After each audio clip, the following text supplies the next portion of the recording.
These are the early signs of a global liquidity crisis, which is different than a recession and different than a called a plain vanilla, financial crisis. The liquidity crisis, is when you get ready to turn off the lights. There's a dollar shortage around the world, and people say, "How can that be?" The Fed printed, $7 trillion of money. M0 actually higher than that. I think it went up to 9 trillion. They just flooded the zone with money, and the answer is yes and no. Yes, they did print over $7 trillion of base money, so-called M0. But that money didn't go anywhere. The Fed, how does the Fed print money? Well, they buy bonds from dealers, from the big banks, the so-called primary dealers. So the open market desk at the Federal Reserve Bank of New York calls up Goldman Sachs, they offer me 10-year notes. Goldman says, here's a price. Okay, done. Goldman delivers the notes to the to the Fed, and the Fed pays Goldman. And that money comes out of thin air. That is money printing. But then Goldman takes the money and gives it back to the Fed as excess reserves. It doesn't go into the real economy. Nobody borrows it, nobody spends it, nobody lends it. All that happens is at the Fed, you're building up both sides of the balance sheet. You're building up the asset side with U.S. Treasury securities, and you're building up the liability side with deposits from the primary dealers in the form of excess reserves. So that money doesn't do anything. I mean, it's printed, if you want to say that, but it has not caused inflation. The inflation comes from, as I discussed earlier, from the supply side, the price of oil, supply chain disruptions, wheat, food, gasoline, et cetera. The inflation is flooding in, and it's exacerbated by fiscal policy. Now, you have to, what I just described about the money printing, that's monetary policy. Okay.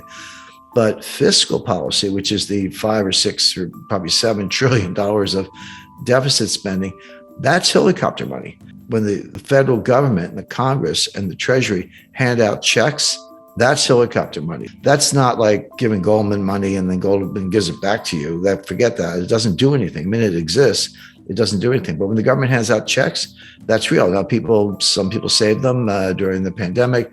A lot of millennials opened accounts on Robinhood and started trading cryptos. They could, kiss that money goodbye. But more recently, that money has been spent, and that's when the inflation really took off. So that was driven not by monetary policy; it was driven by fiscal policy. But getting back to the strong dollar, there's something else going on, which is the entire international monetary system is driven not by the Fed, but by Eurodollars, by money that banks lend to each other so that they can support their balance sheets and lend to customers or offer transactions to customers if they will. And the main transactions is approximately $1 quadrillion of derivatives, options, futures, forwards, swaps, swaptions, I could go on and on. All of that, almost all of it, has to be backed up by collateral. I could say, if I'm a hedge fund and you're Morgan Stanley and I call you up and say, Edison, I want a $5 billion total return equity swap, which is basically a derivative basket of stocks, and I can buy and sell stocks all day long up to 5 billion, but it'll be notional. You'll pay me the profit or loss and dividends, but I don't actually own the stocks. I just have a $5 billion swap with you. And then you go out and maybe buy the stocks and hedge your position. You'll do that for me if I'm a big enough hedge fund or sovereign wealth fund or institution or whatever, but you want collateral. I don't have to give you $5 billion worth of collateral. I just have to give you enough, a little bit of foundation and the mark-to-market losses. So if I lose money on that deal, I will give you that much collateral. So collateral is the key to the whole quadrillion-dollar structure I described. So what's good collateral? Well, it used to be a lot of things, but today banks are saying to each other, we don't want your corporates, we don't want your stupid mortgages.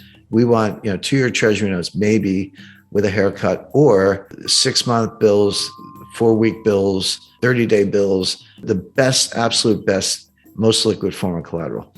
Well, okay. First of all, there's a scarcity of that. There's a collateral shortage, and banks desperate to prop up their balance sheets are asking, we're going to get some treasury bills, and they're bidding for them at prices that produce yields to maturity lower than what the Fed will give you for free. So if I'm a bank and I can call the Fed and the Fed will give me some treasury bills and I give them cash under an agreement to unwind that, and the interest rate on the cash is whatever, why would I go out in the market and bid on a treasury bill that pays me less than what the Fed will give me for a phone call?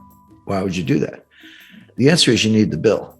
In other words, you don't need an expanded balance sheet. You don't need more credit at the Fed. You need that bill to pledge as collateral on this quadrillion dollars of derivatives.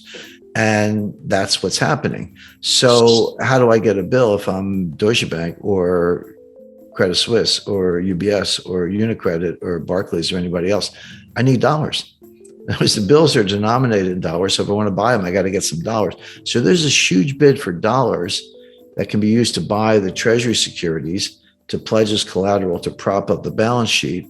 And that's what's going on behind the curtain. That's the plumbing. That's why the dollar is strong, even though everything about the US economy is weak, meaning recession, long-term depression, deficits, trade deficits, political dysfunction, borderline civil war. It's all bad.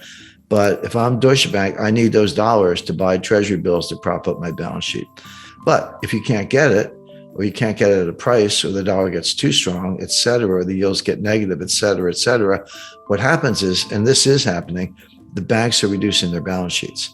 And it's just a matter of time, in my view, not guaranteed, but one could see a situation where suddenly some major player goes bankrupt. They can't meet a collateral call, or a bank gets in distress, or there's a run on the bank. Now we're back to 2008. This wouldn't look like 2020. This would look like 2008, except worse.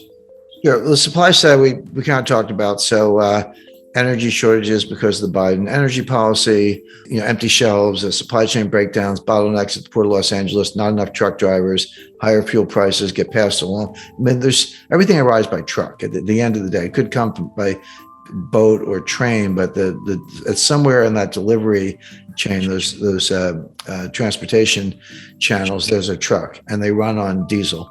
And when the price of diesel goes up, the price of everything in the truck goes up, because you got to factor the delivery costs into the cost at the counter.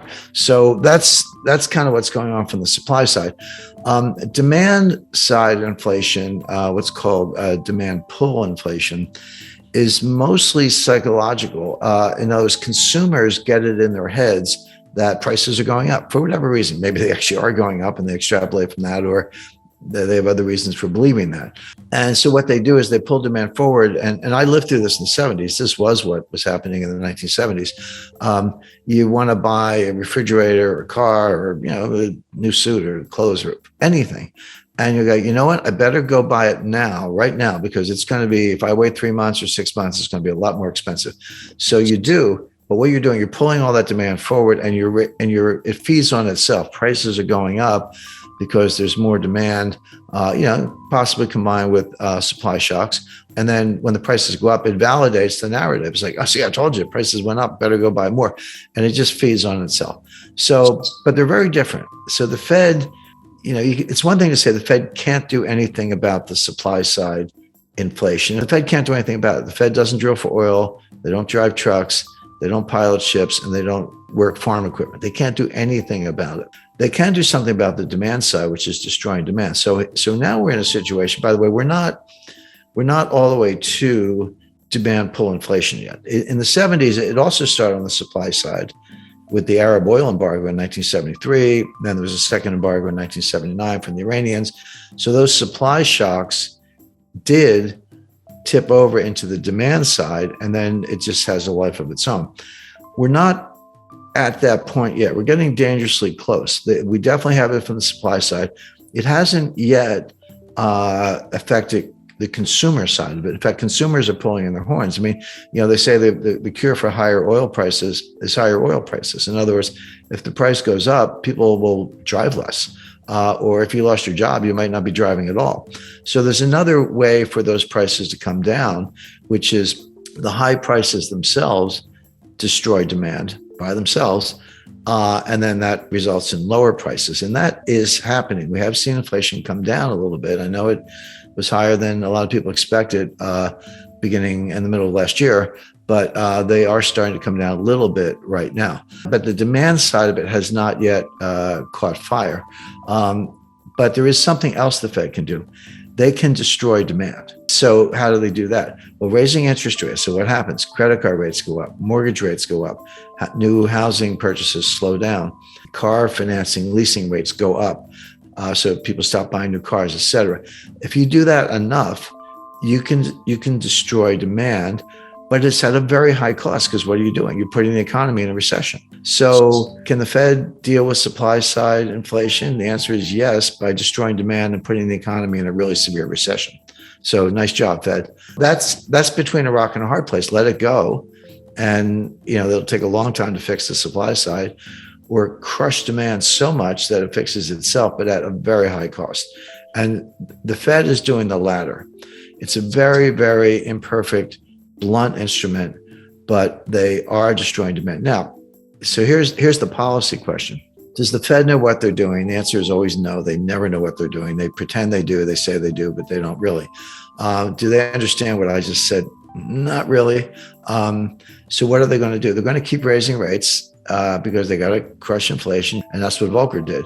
Leave aside whether that was really the problem, but that's what he did. So Powell is going to keep raising rates, and they may raise them 75 basis points in September, again in November, again in December, into 2023. And you're like, wait a second, Jim, you said we're in a recession and unemployment is going to start to go up, and there's demand destruction because of higher interest rates, and that may result in declines in housing prices. The inflation may cool off. So why is the Fed raising rates into weakness? And the answer is because they don't get it. They're always the last to know. And they're very political. Don't let anyone tell you the Fed's not political. So here we have the situation where the inflation is coming from the supply side. Fed can't do much about it. They can destroy demand, but that'll throw us into a recession. So why are you raising rates into what may be both a coming recession and a global liquidity crisis, which we just talked about? The answer is that's crazy. You shouldn't do it, but it's the Fed, and they probably will.